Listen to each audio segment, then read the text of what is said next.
자, 어찌 이 시대는 분간하지 못하느냐. 자, 이 제목 가지고 말씀의 은혜를 나누도록 하겠습니다. 오늘 본문에서 이 가장 중심이 되는 키워드가 뭐냐면 분간하다. 분간하다. 헬라어로 말하면 도키마조. 이 도키마조예요. 56절 볼까요? 56절을 보니까 외식하는 자여 너희가 천지의 기상은 분간할 줄 알면서 천지의 기상은 분간할 줄 알면서 어찌 이 시대는 분간하지 못하느냐. 이 말씀은 예수님 주위에 있는 그 일반 무리들에게 하신 말씀이에요. 천지의 기상은 분별할 줄 알면서 분간할 줄 알면서 세상에 돌아가는 거 이거는 기가 막히게 분간할 줄 알면서 어떻게 이 하나님의 때는 분간하지 못하느냐. 자, 이 말씀이에요. 자, 이때 분간하다 앞에서 이미 제가 말씀드렸는데 도키마조 헬라어로 그런데 구별한다, 인식한다 그런 뜻도 있어요. 구별한다, 인식한다. 예수님이 이 땅에 오셔서 그렇게 수많은 진리의 말씀을 증거하셨어요. 그리고 구약에 나오는 예언의 말씀대로 수많은 표적들도 다 보여주셨어요. 자, 그렇다면 새 시대가 시작이 된 거예요. 구약 시대는 끝나고 새 시대가 온 거예요. 근데 이거를 구별하지 못하고 인식하지 못하고 있다. 이 말씀입니다. 여러분, 이 분간과 관련해서 사무엘하 21장 1절에 이 말씀이 있어요. 자, 다윗의 시대에 해를 거듭하여 3년 기근이 있으므로 다윗이 여호와 앞에 간구하매 여호와께서 이르시되 이는 사울과 피를 흘린 그의 집으로 말미암음이니 그가 기브온 사람을 죽였음이니라 하시니라. 자, 다윗이 어떤 사람인가 여러 번 제가 소개해드리죠. 하나님의 마음에 합한 사람이에요. 그리고 예수님의 예표가 되는 사람이고 또요 이스라엘 왕 가운데 성군 중에 성군이에요. 그런데 이분이 지금 통치하고 있는 이 시대에 기근이 거듭해서 3년이 계속됩니다. 자, 기근은 무엇을 의미하는지 아시죠? 하나님의 징계, 하나님의 저주를 상징합니다. 자, 이 기근이 3년 내리 계속됐다. 이거 심각한 상황이에요. 자, 근데 이때 다윗의 특별한 행동이 나오잖아요. 다윗이 여호와 앞에 간구하며 요거 히브리어 원어로 딱 보면 직역하면 이렇습니다. 다윗이 여호와의 얼굴을 구하며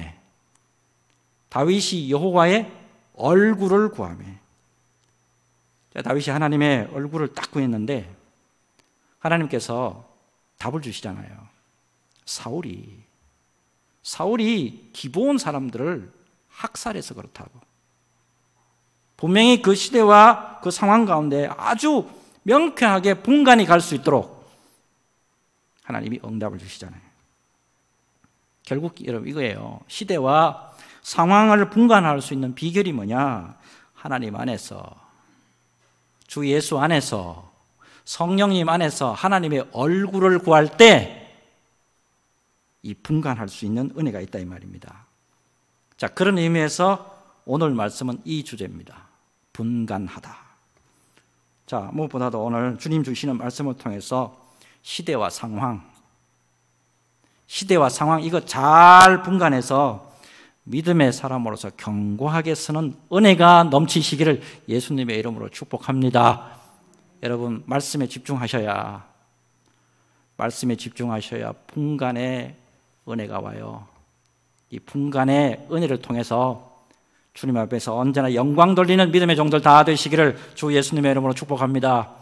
자, 이제 오늘 본문 들어가 보겠는데 지난 주일에 이어서 주님께서 말세에 특별한 징조와 상황이 있을 거야 계속 말씀 주시고 있죠.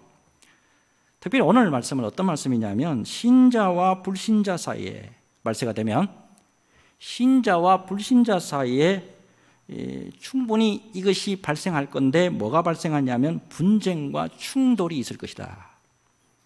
분쟁과 충돌이 있을 것이다. 이거 말씀 주시고 있어요. 자, 근데 우선에 이 49절과 50절 요거를 잘 이해하셔야 오늘 말씀의 흐름을 제대로 이해할 수가 있어요.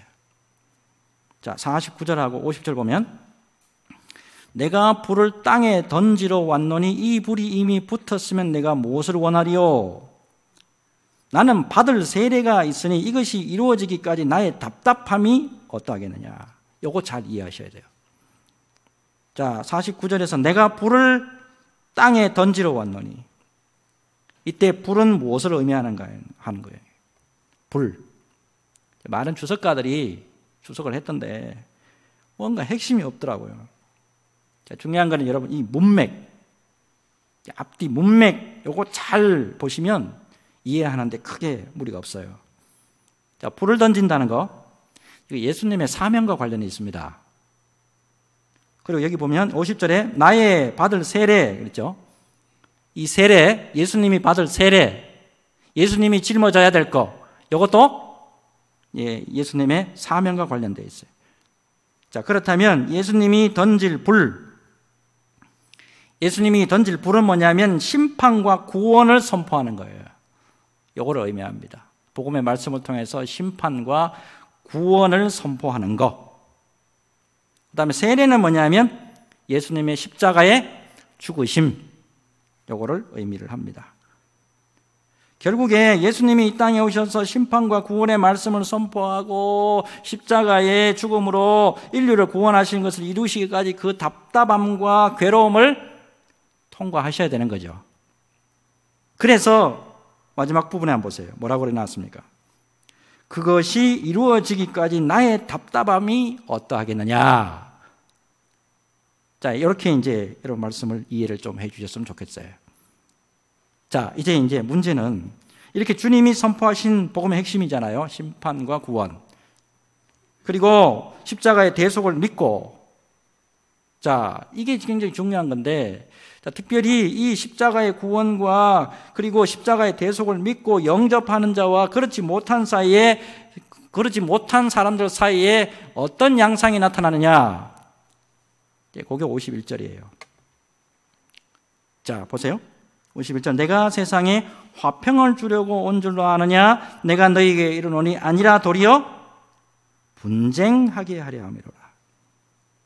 화평, 분쟁. 대조되는 단어가 나오죠. 당시 유대인들이 메시아를 어떻게 이해를 했냐면 평화의 왕으로 오신다. 평화의 왕으로 오신다. 이해했습니다. 맞죠? 분명히 예수님이 평화의 왕으로 오셨잖아요. 근데 예수님이 딱 오심으로 말미암아서 필연적으로 갈라지는 게 있어요. 예수님이 딱 오시자마자 필연적으로 갈라져요. 뭐가 갈라지죠?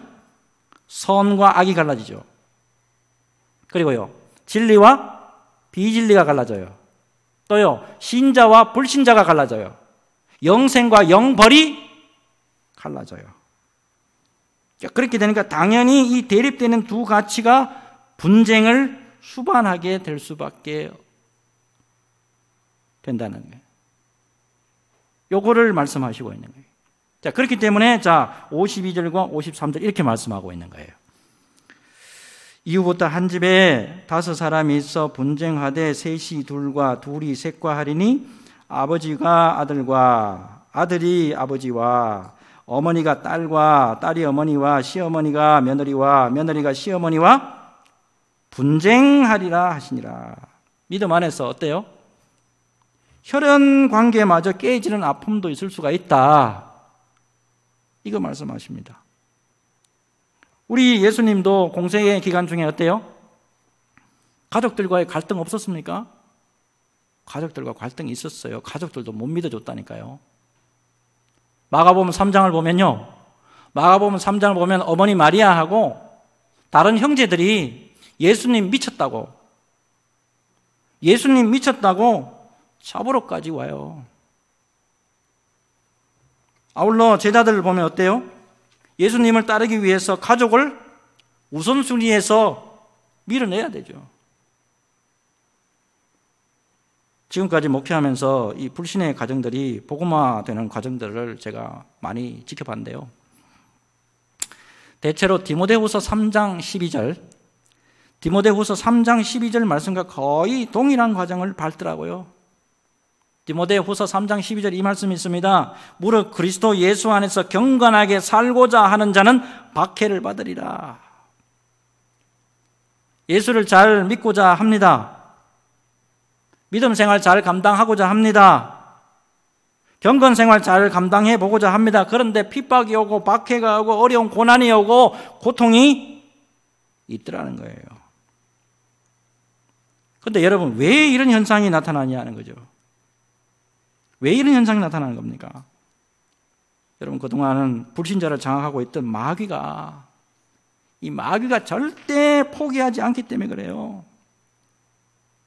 조상 대대로 마귀가 잠식하고 있는 이 자리를 예수 그리스도의 통치권에 내주지 않으려고 한다고 보니까 생각지도 못한 어려운 상황들도 많이 경험하게 되더라는 거예요. 자, 근데 그런 모든 과정을 거치면서 하나님의 은혜로 성도들의 가정이 복음화가 되어 가더라는 거예요. 제가 잘 아는 어느 여집사님의 가정인데요. 친정에 동생이 셋 있는데요. 친정에 동생 셋이가 다 후천성 불치병이에요. 자기 혼자만 안 아파요. 자기 동생 셋이가 다 후천성 불치병인데 이거는 말로 할 수 없는 고통이에요. 아버지가 청각장애자예요. 엄마는 또 우울증 환자예요. 이 사람들 모두 다 전도하는데 얼마나 힘들어하는지 저 옆에서 다 지켜봤거든요. 근데 이거 다 이겨내고 친정 식구가 모두가 예수 믿게 됐는데 모두가 예수 믿게 딱 되니까 환난의 바람이 싹 떠나가고 화평의 은혜를 누리는 것을 제가 봤어요.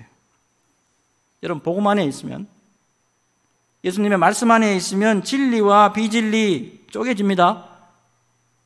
예수 안에 딱 있으면 선과 악이 쪼개져요. 분명히 쪼개집니다. 그리고 영생과 영벌로 분명히 쪼개지는 역사가 있습니다. 그러나 예수 믿기만 하면 화평으로 온전하게 해주시는 하나님의 놀라운 구원의 역사가 있다는 거, 이거를 우리가 잊지 말아야 됩니다. 여러분, 아직도 우리 교회에 많은 분들이 진리 때문에 또 복음 때문에 분쟁과 충돌로 힘들어하시는 분들 있죠. 여러분, 모든 것 다 바쳤더라도 주님의 구원에서 제외되는 우리 가족은 한 사람도 없기를 정말 바라고 또 바랍니다. 여러분, 예수 안 믿고 제 가족 중에 한 분이 돌아가셨어요. 저를 평생 동안 고생하면서 키워주신 분이에요. 화장터에 화구에 관이 들어가는데요, 뭐라고 말할 수 없는 슬픔이 몰려오더라고요. 제 입에서 나오던 소리가 이거예요. 죄송합니다. 너무너무 죄송하다. 추석이 여러분 가까우죠? 추석이 가까우면 부모님과 일가 친척들 이제 만나게 됩니다. 그런 가운데 저와 같은 그런 비극은 여러분들 가정에 한 사람도 없으시기를 예수님의 이름으로 축복합니다. 무엇보다도 주님 안에서 분쟁, 이거는 사라지고 화평과 구원과 은혜만 있으시기를 주 예수님의 이름으로 축복합니다. 자, 그 다음 말씀을 한번 넘어가 볼게요. 이제 본격적으로 예수님이 말세, 이 종말에 이 시대를 분간하도록 요청하시는 주님의 말씀 되겠습니다. 자, 54절, 55절입니다. 보니까 또 무리에게 이르시되 너희가 구름이 서쪽에서 이는 것을 보면 곧 말하기를 소나기가 오리라 하나니 과연 그러하고 남풍이 부는 것을 보면 말하기를 심히 더우리라 하나니 과연 그러하니라. 당시 유대인 랍비들이요, 천지의 징조를 연구해서 기상의 변화를 분별하곤 했다라고 하는 기록들이 많이 있어요. 자, 오늘 이제 말씀 보니까 구름이 서쪽에서 이는 것을 보면 그랬죠. 구름이 서쪽. 서쪽은 어디냐면 이스라엘로 봤을 때 지중해예요. 이 지중해 쪽에서 구름이 몰려오잖아요. 그러면 소나기가 와요. 이거를 이제 그 당시에 분간을 했단 말입니다. 그리고 남풍이죠. 남풍, 이거는 아라비아 사막에서 시로코라고 하는 더운 바람이 불었어요. 그래서 이 바람이 불면 당연히 날씨가 더웠어요. 근데 중요한 거는 랍비들이요, 그 당시에 예언의 말씀들, 하나님의 말씀들, 랍비라고 하면, 선생들이라고 하면 거의 대부분 말씀을 다 외웠습니다. 유대인들 가운데 머리가 제일 나쁜 사람이 신명기를 다 외운대요. 머리 좋은 사람들은 이거 다 외운답니다. 말씀 다 알고 있었어요. 그리고 당시에 예수님이 모든 이 행하시는 이 모든 것을 딱 봤을 때, 아, 이분이 누구인가 충분히 분간할 수 있었습니다. 근데 중요한 건 뭐냐 하면 그들의 눈이 가려져 있었어요. 이것 때문에 문제예요. 자, 그 이유가 있었는데 봅시다. 56절. 외식하는 자여, 너희가 천지의 기상은 분간할 줄 알면서 어찌 이 시대는 분간하지 못하느냐. 이 외식. 예수 믿는 데 있어서, 하나님을 믿는 데 있어서 본질, 요거 딱 제외하고, 본질 이거는 딱 제외하고, 믿음은 딱 제외하고, 형식과 행위로만 자신의 의의를 내세우고 그것으로 구원받는 줄 알아요. 형식 잘 지키고, 그리고 행동만 잘하면, 행위만 잘하면 구원받는 줄 알았단 말입니다. 지금 그들의 눈앞에 오신 하나님의 아들 예수 그리스도를 믿어야 구원에 이를 수 있다라고 하는 이 하나님의 의도 전혀 파악하지 못하는 영적 무지 속에 있었던 거예요. 그 당시에 종교 지도자들이 이 정도였으니 일반 군중들은 더 했겠죠. 여러분, 중요한 것은 말세지마를 향해 가면서 외식, 형식주의, 예배 드리는 데 있어서 나올 때 여러분 형식주의로 나오시면 안 됩니다. 형식주의, 그리고요, 믿음의 본질에서 이탈하는 거. 점점점 코로나 이게 지금 그거 되니까 뭔가 이 중심을 자꾸 흐트러버리는 그런 모습이 보여요. 오늘날도 교회 보면 좀 걱정되는 게 있는데, 예배, 성령과 진리로 드려지는 거, 이거에 집중하지 않고 자꾸 뭔가 보여주려고 그래. 뭔가 외형의 화려함에 자꾸 또 취해가지고. 예배당 안에 보면 막 번쩍번쩍하죠, 요새. 원래 여러분, 우리 개혁교단의 이 목사가 말씀을 강론하는 이 강단요, 이거는 한 곳에 한쪽에만 높이 강단이 한쪽에만 그냥 쭉 올라가 있고 아무 치장이 안 돼 있었어요. 자, 이거 우리가 잘 아는 존 칼빈이 그 당시에 목회했던 스위스의 성 피에르 교회의 강단이에요. 교회 앞에 강단만 높이 서 있고 거의 치장 안 돼 있습니다. 왜 이렇게 강단을 높여놨느냐? 말씀 선포가 그만큼 권위가 있고 중요하다는 거예요.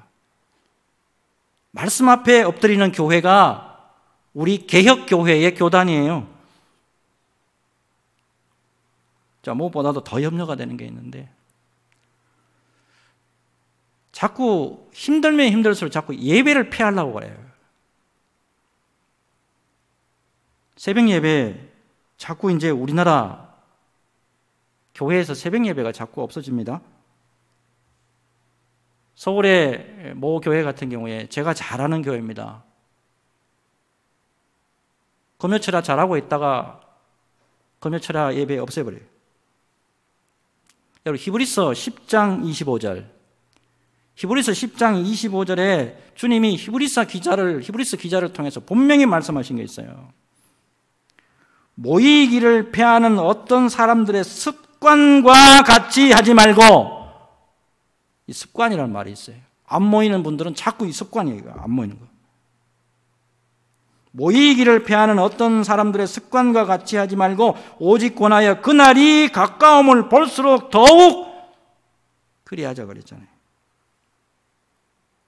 여러분, 주님의 말씀에 집중하셔야, 주님의 말씀에 집중하셔야 무엇보다도 말세에 우리가 정로에서 이탈하지 않습니다. 이거 여러분 언제나 항상 제가 강조하잖아요. 그래서 여러분 제가 말씀에 대해서 꼭꼭꼭꼭 전해드리잖아요. 하나씩 집어서. 사람 말이 중요한 게 아닙니다. 하나님이 어떻게 말씀하셨고 예수님이 어떻게 말씀하셨는가, 여기에 여러분 집중하셔야 돼요. 그래야 살아나는 역사가 있습니다. 마태복음 25장 31절에서 33절 보면 종말의 때에 양과 염소로 갈라집니다. 양과 염소.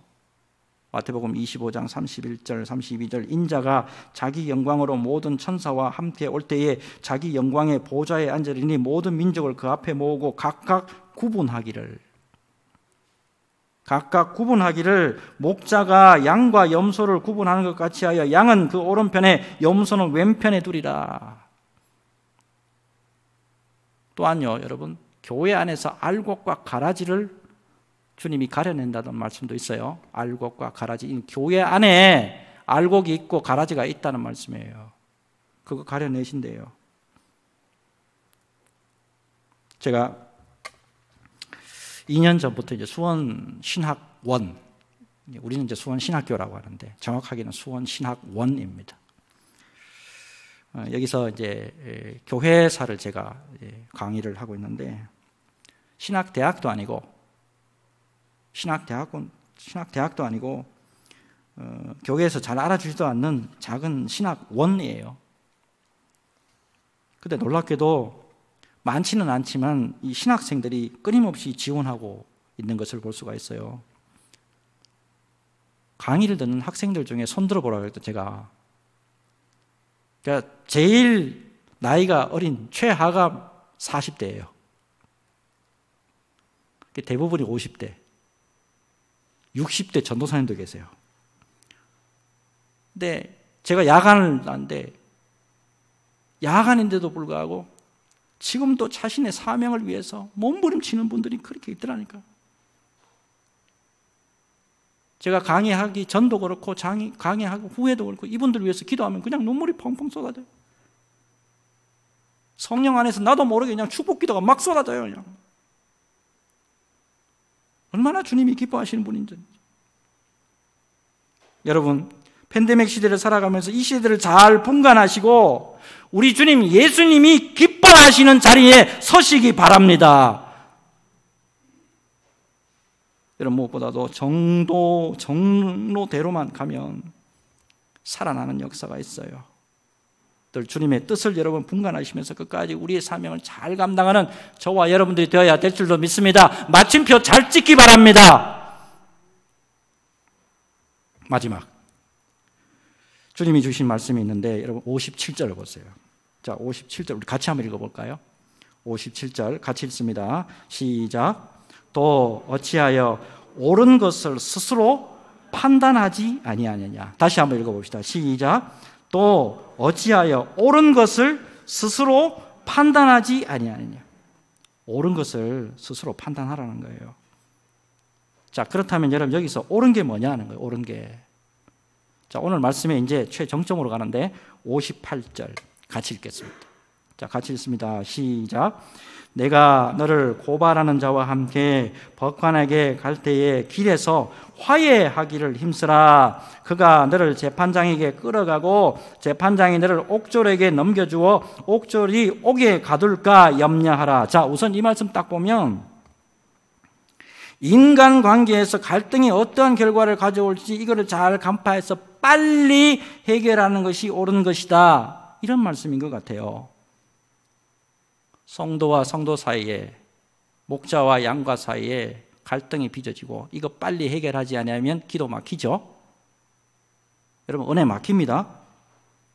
이웃과의 관계에서 있을 수 있는 갈등 해결하는 거 굉장히 중요하죠. 그런데 사실 이 말씀은 인간관계에서 잘못된 거 빨리 복구해라, 그 의도로 하신 말씀이 아닙니다. 자, 여기서 보세요. 잘 보세요. 제가 언더라인 해놨죠. 말씀 띄워보세요. 고발하는 자 나왔죠. 고발하는 자, 그리고 법관 나오죠. 그 다음에 재판장 앞에서의 판결, 옥조력에 넘겨져서 옥에 갇히는 일, 이 모두 이게 어떤 뜻이냐면 하나님 앞에서 받게 될 최종적 종말론적인 심판을 가리키는 말씀이에요. 여기서 여러분 고발당해서 끌려가는 사람, 고발당해서 끌려가는 사람 누구냐 하면 하나님 앞에서 죄인으로 정죄된 사람을 말합니다. 다시 말씀드리면 예수 안 믿는 사람, 시대를 분간하지 못하고 자신의 참모습을 보고 회개하지 않고 하나님 안 믿고 예수 안 믿는 사람들이 심판을 받을 수밖에 없다라는 말씀이에요. 이 말씀이 결국에 무슨 말씀인가 하면 구원받을 수 있는 유일한 방법이 뭐냐? 구원받을 수 있는 유일한 방법이 뭐냐? 재판장 앞으로 끌려가는 도중에 빨리 화해해라. 원어로 보면 이 화해하기를 힘쓰라 그랬는데 그로부터 풀려나도록 애를 쓰라 이런 말이에요. 지금 누구와 화해해야 되는 거예요? 지금 예수님의 말씀을 지금 여러분 잘 이해를 하셔야 돼. 분간하라 그랬잖아요. 오늘 쭉. 그러면서 쭉 하면서 지금 누가 지금 화해하라는 거예요? 하나님과 화해하라는 거잖아요. 하나님과. 무엇보다도 여러분 이 땅의 죄인들과 하나님 사이의 화해를 위해서 십자가에서 죽기까지 하신 우리 주님과 화해하는 것이 살 길이다. 주님과 화해하는 것이 멸망의 길에서 벗어나는 길이다. 이 말씀하는 거예요. 오늘 설교 준비하는 가운데 예수 그리스도를 믿고 그분과 화해한 사람이 참 얼마나 귀한 은혜를 누리고 살 수 있는지, 글을 하나 우연찮게 읽었는데 참 감동이 되더라고요. 세상에 오늘날 이런 분도 다 있구나. 참 감동이 되더라고요. 그거 소개해드리고 오늘 말씀에 정리를 하도록 하겠습니다. 1954년도입니다. 1954년도에 독일의 베를린 장벽이 세워지기 전에 270만 명의 수많은 동독 사람들이 자유를 찾아서 서독으로 이동합니다. 우리 식으로 이야기하면 북한, 공산주의가 있는 이 북한에서 남쪽 민주주의로 이렇게 넘어오는 거예요. 이때 정반대인 동쪽으로 떠나가는 한 가족이 있었는데 서독 이 함부르크 출신의 호르스트 카스너 목사님의 가족이었습니다. 이 목사님에게 태어난 지 6주가 된 신생아가 있었어요. 이 어린 아기를 데리고 안락한 삶을 버리고 그 당시에 함부르크에서 목회 잘하셨대요. 편했대요. 그런데 이 목사님이 그거 다 버리고 동독, 이 공산 치하에 복음을 전하러 간 거예요. 자, 근데 당시 아버지 품에 안겨서 이 공산 치하 동독으로 갔던 신생아가 딸이었어요. 아버지가 굉장히 엄격하고 철저하게 신앙교육을 시켰는데 그때 양육 잘 받은 것 같아요. 그런 가운데 예수 그리스도를 깊이 믿고 그분과 깊이 화해하는 믿음의 은혜를 누리게 됩니다. 수학과 언어에 뛰어난 능력이 있었던 이분은 동독에서 물리학자로 활동을 했고 독일의 통일 과정에서 정치에 참여하기 시작해서 환경부 장관이 됩니다. 자, 그리고 2005년도에 독일 총선에서 총리가 돼서 2017년까지 4선까지 성공합니다. 독일 정치 역사상 이런 분 없어요. 소박한 시골 교회에서 자란 소녀가 통일 독일의 최고 지도자가 돼서 유럽의 경제 위기 극복하고 또 전 세계 자본주의 체제의 개혁을 이끌었는데 당대의 가치나 풍조에 흔들리지 않고 주님의 뜻대로 살겠노라고 시대를 역행했습니다. 목사의 딸이에요. 이분이 누구냐? 통일 독일을 16년 동안이나 지금 이끌고 있는 앙겔라 메르켈 총리예요. 이번 9월 16일 날 퇴임한다고 합니다. 지난달 8월 15일이에요. 지난달 8월 15일에 이분이 소속된 당이 이제 기독민주당이라요. 기독민주당. 당 지도부에서 이분이 이제 퇴임하는 기념식이 있었는데 생방송되는 것 같습니다. 근데 전 독일인이, 누가 시키지도 않는데 전 독일인이 다 일어나서 6분 동안 계속해서 뜨거운 박수를 이분에게 보내줬대요. 특별한 거는 16년 동안에 통치하는 동안에 위반 사례 하나도 없었대요. 위반 사례, 우리나라 정치인들하고 비교되죠? 위반 사례 하나 없고 비리가 없었대요. 그리고 어떤 친척도, 어떤 가까운 사람도 지도부에 임명하지 않았죠. 어떤 기자가 페이스북에 글을 올렸는데 이렇게 글을 올렸더라고요. 그녀는 영광스러운 지도자인 척 하지 않았고 자신의 앞선 사람들과 싸우지 않았고 그녀는 어리석은 말을 하지 않았습니다. 또한 그녀는 사진 찍히려고 베를린 골목에 나타나는 과시함도 없었습니다. 참 신실한 정치자예요. 특별히 10년 동안에 한결같이 그녀의 옷이 변함이 없어요. 아까 그 옷이 있잖아요. 빨간 옷이요. 그게 그분의 옷이에요. 기자회견에서 한 기자가 메르켈에게 물었습니다. 우리는 당신이 항상 같은 옷만 입고 있는 것을 주목했는데 다른 옷은 없습니까? 그분의 대답이 참 유명해요. 나는 모델이 아니라 공무원입니다. 나는 모델이 아니고요. 정치적인 쇼하는 사람이 아니고 나는 공무원입니다. 또 다른 기자회견에서도 한 기자가 또 물어요. 집을 청소하고 음식을 준비하는 가사 도우미가 있습니까? 이분의 대답이 이겁니다. 아니요, 저는 그런 도우미는 없고 필요하지도 않습니다. 집에서 남편과 저는 매일 이 일들을 우리끼리 합니다. 그러자 또 다른 기자가 또 묻습니다. 누가 옷을 세탁합니까? 누가 옷을 세탁합니까? 당신이나 당신의 남편이 합니까? 그러자 이분이 또 이렇게 말합니다. 나는 옷을 손보고요. 나는 옷을 손을 보고 남편이 세탁기를 돌립니다. 대부분 이 일은 무료 전기가 있는 밤에 합니다. 가장 중요한 것은 우리 아파트와 이웃 사이에는 방음벽이 있어서 이렇게 함으로써 이웃에 피해를 주지 않게 되지요. 페이스북에 또 어떤 기자가요.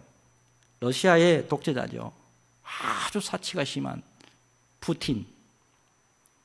이 사람을 꼬집으면서 메르켈에 대해서 이렇게 글을 쓰기도 했어요.